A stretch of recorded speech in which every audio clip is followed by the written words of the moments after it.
January 20th of Bible in 365, reading from Job 5. Eliphaz's response continues. Cry for help, but will anyone answer you? Which of the angels will help you?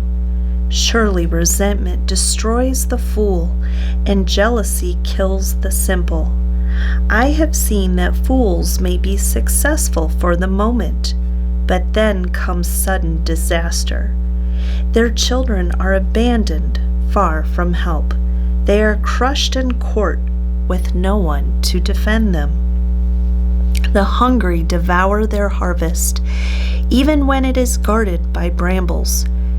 The thirsty pant after their wealth, but evil does not spring from the soil, and trouble does not sprout from the earth. People are born for trouble, as readily as sparks fly up from a fire. If I were you, I would go to God and present my case to Him. He does great things too marvelous to understand. He performs countless miracles. He gives rain for the earth and water for the fields.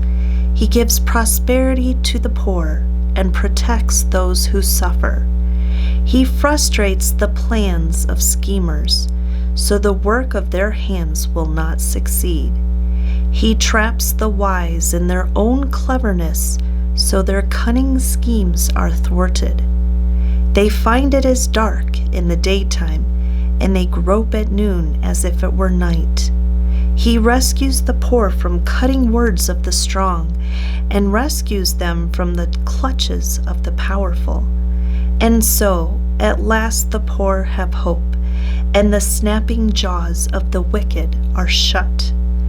But consider the joy of those corrected by God. Do not despise the discipline of the Almighty when you sin. For though He wounds, He also bandages. He strikes, but His hands also heal. From 6 disasters He will rescue you. Even in the 7th, He will keep you from evil. He will save you from death in time of famine, from the power of the sword in time of war. You will be safe from slander and have no fear when destruction comes. You will laugh at destruction and famine. Wild animals will not terrify you. You will be at peace with the stones of the field, and its wild animals will be at peace with you. You will know that your home is safe. When you survey your possessions, nothing will be missing. You will have many children. Your descendants will be as plentiful as grass. You will go to the grave at a ripe old age, like a sheaf of grain harvested at the proper time.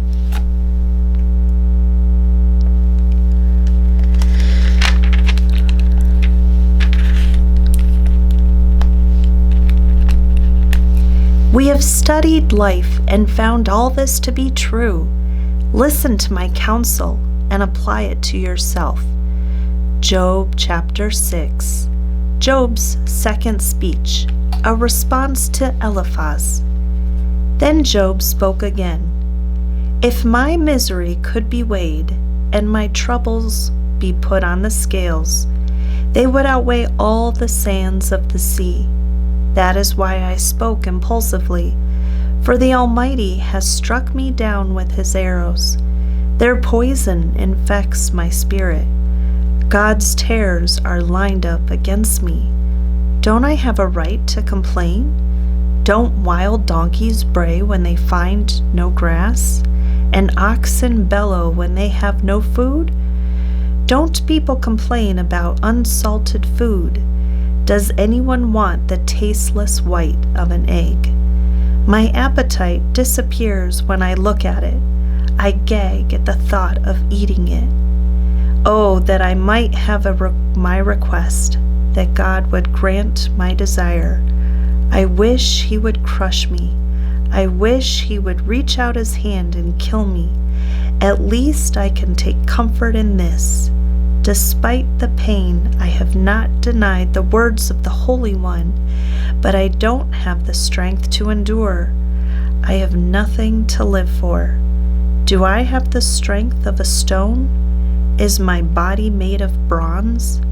No, I am utterly helpless, without any chance of success.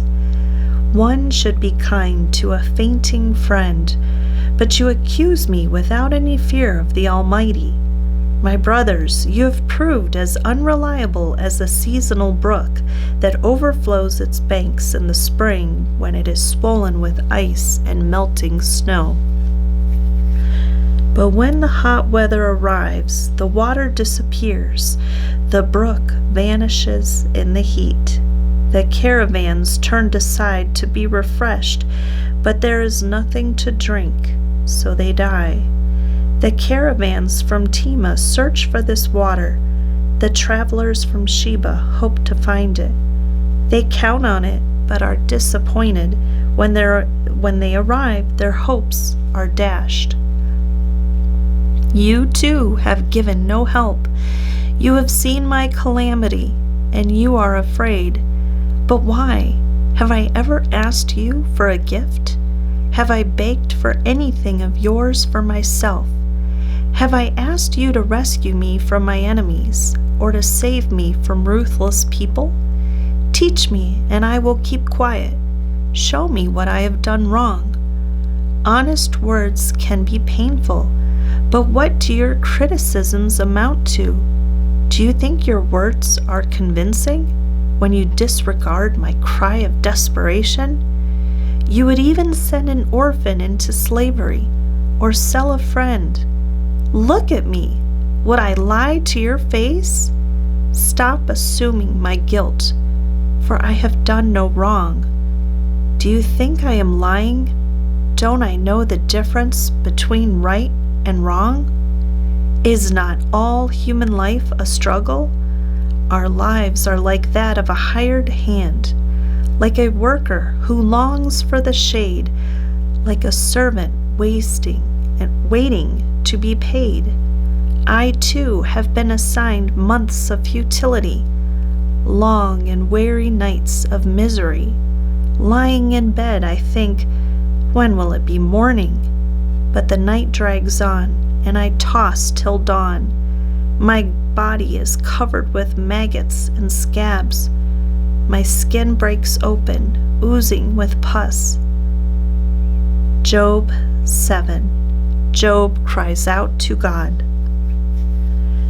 My days fly faster than a weaver's shuttle. They end without hope.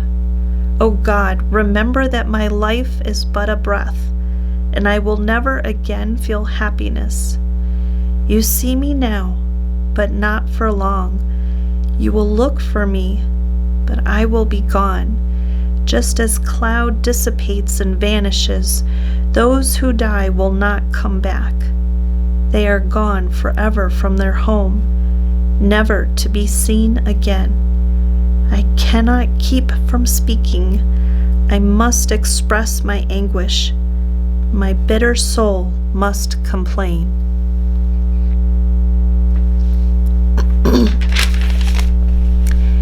Am I a sea monster or a dragon, that you must place me under guard? I think my bed will comfort me, and sleep will ease my misery. But then you shatter me with dreams, and terrify me with visions. I would rather be strangled, rather die than suffer like this. I hate my life and don't want to go on living. Oh, leave me alone for my few remaining days. What are people that you should make so much of us, that you should think of us so often?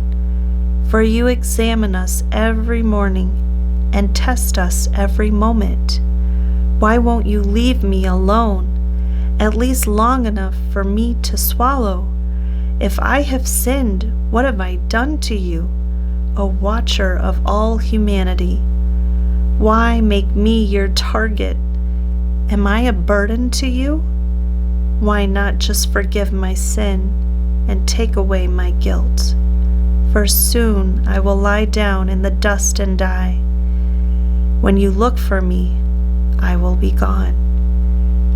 This is the word of God.